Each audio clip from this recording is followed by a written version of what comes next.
اللهم وفقني فيه لموافقة الأبرار، وجنبني فيه مرافقة الأشرار، وآوني فيه برحمتك إلى دار القرار، بإلهيتك يا إله العالمين.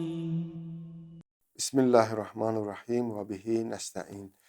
Salam, hörmətli izləyicilər, xoş gördük sizləri. Artıq mübarək Ramazan ayının 16-cı günündəyik. İnşallah bugünün duasını oxuyub, tərcümə edib və bəzi nöqtələrini siz əzizlərin diqqətinə çatdıracaq. Bugün Allahdan istəyirik. Bismillahirrahmanirrahim. Allahumma vaffiqni fihi limuvafiqatil əbrar. وجنبني فيه مرافقة الأشرار وأوني فيه برحمتك إلى دار القرار بإلهiyetك ya ilahəl aləmin. İlahi, öz böyüklüyünlə bugün məni yaxşı adamlarla dostluq etməyə müvəffəq et və pis və şər insanlardan uzaqlaşdır və öz rəhmətinlə məni əbədi behişt evində məskunlaşdır, ey aləmlərin məbudu. Bu mübarək duada, yəni bugünkü günün duasında bir neçə nöqtə var. İnşallah o nöqtələri sizin diqqətinizə çatdıraq. Birinci nöqtə bundan ibarətdir ki, Allahdan istəyirik ki, ilahi, bizə yaxşı dostlarla oturub durmağı nəsib et və pis dostlardan uzaqlaşdır. Baxın, bu barədə, yəni yaxşı dostlarla oturub durmaq və pis dostlarla oturub durmaq barəsində Allahdan mübarək Ramazan ayı boyunca bir neçə dənə istəklərimiz olmuşdu Allah Taala'dan. Yəni keçən günkü dualarında da bu məsələni Allahdan istəmişdi. Bu gün də Allahdan istəyirik ki, ilahi, bizə yaxşı dostlarla oturub durmağı nəsib elə və pis dostlardan uzaq elə. Amma yaxşı dostlar kimlərdir? O dostların necə xüsusiyyətləri olmalıdır? Pis insanlar kimlərdir ki, onlardan biz uzaq olaq?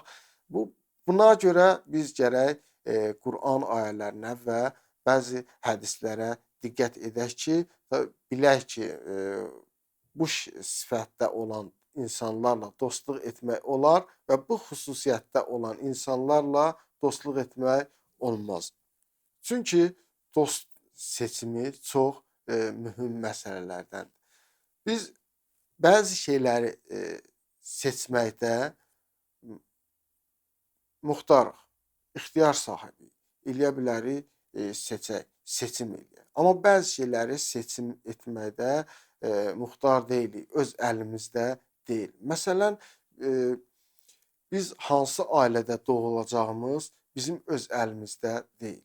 Məsələn, qardaş seçmək bizim öz əlimizdə deyil. Övlad seçmək bizim öz əlimizdə deyil. Amma bəzi şeylər bizim öz əlimizdədir. Məsələn, ailə quranda hansı xanımı seçəcək, yaxud da xanımlar hansı bəyi seçəcəklər, bunlar hamısı onların öz əlindədir. O seçim ki var, bu seçimlərdən ən mühümü dostdur.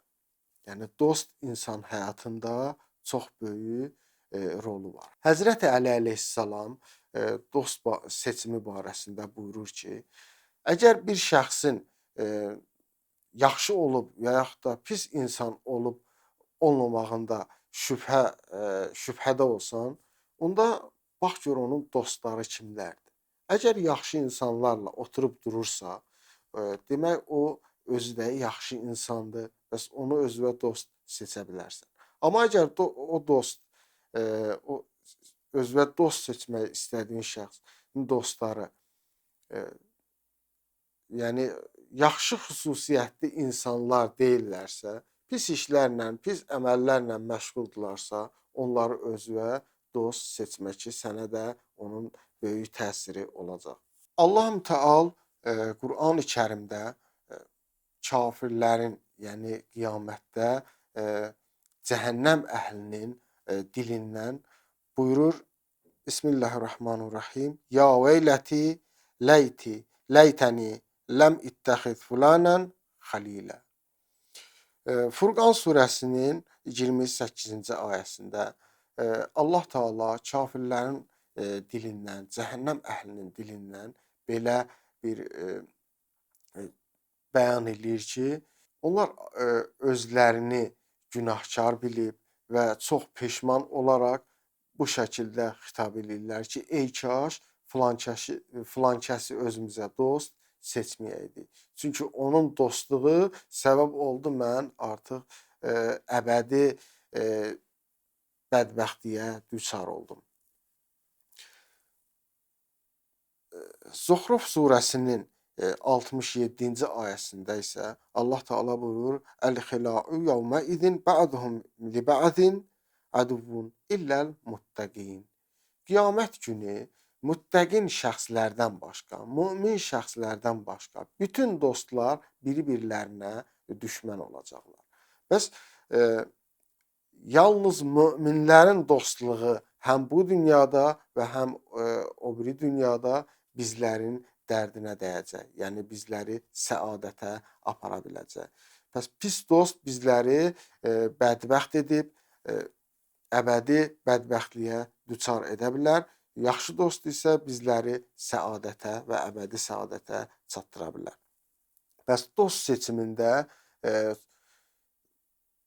mütləq şəkildə diqqətli olmalıyıq, düzgün dost seçməliyik. Bunun üçün lazım deyil, məsələn, insanın çox dostu olsun. Məsələn, 10 dənə, 15 dənə. Xeyr, insanın 1 dənə, 2 dənə, 3 dənə yaxşı dostu olsun, imanlı dostu olsun. O daha gözəldir ki, insanın çox dostu ola, amma onlar yaxşı əməl sahibi olmayarlar. Bəs kimlərlə dostluq eləyək?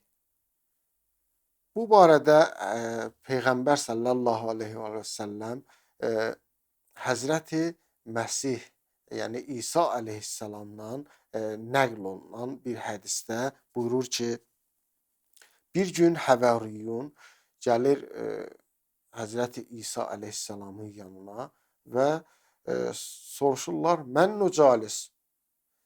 Həvariyun o şəxslərdir ki, Həzrəti İsa əleyhissalamın 12 dənə səhabəsi olur, onlara Həvariyun deyilir. Bəs Həzrəti İsa əleyhissalamdan soruşduqda ki, kimlərlə oturaq, kimlərlə oturub duraq ki, onlarla oturub durmağımız bizə fayda versin. Həzrəti İsa əleyhissalam yaxşı dostun xüsusiyyətlərini bəyan edir. Həzrəti İsa əleyhissalam buyurur, 3 şəxslə dostluq elə. O şəxslərin birincisi budur ki, hər vaxt ki o dostu, seçəcəyin dostu görsən, onunla görüşmək səni Allahı sənə xatırlatsın. İkincisi isə onunla söhbət etdikdə sənin elmin artsın. Üçüncüsü isə onunla görüşdükdə axirət sənin yadına düşsün. Yəni yaxşı dost odur ki, hər vaxt sən onunla görüşdün, onunla görüşün sənə axirəti xatırlatsın. Bəs dost seçimi bu ayələrdən və hədislərdən gördüyümüz kimi çox mühüm bir məsələdir ki, burada diqqət etməliyik. Yəni fikirləşməyə və buna nə qədər zaman keçsə də eybi yoxdur. Amma əsas odur ki, insan özünə yaxşı və əməli salih dost seçə bilsin. Bəli, hörmətli izləyicilər, artıq bu gün də söhbətimizin sonuna çatdıq. İnşallah gələn görüşlərdə görüşənə qədər. Vəssalamu aleykum və rəhmətullah.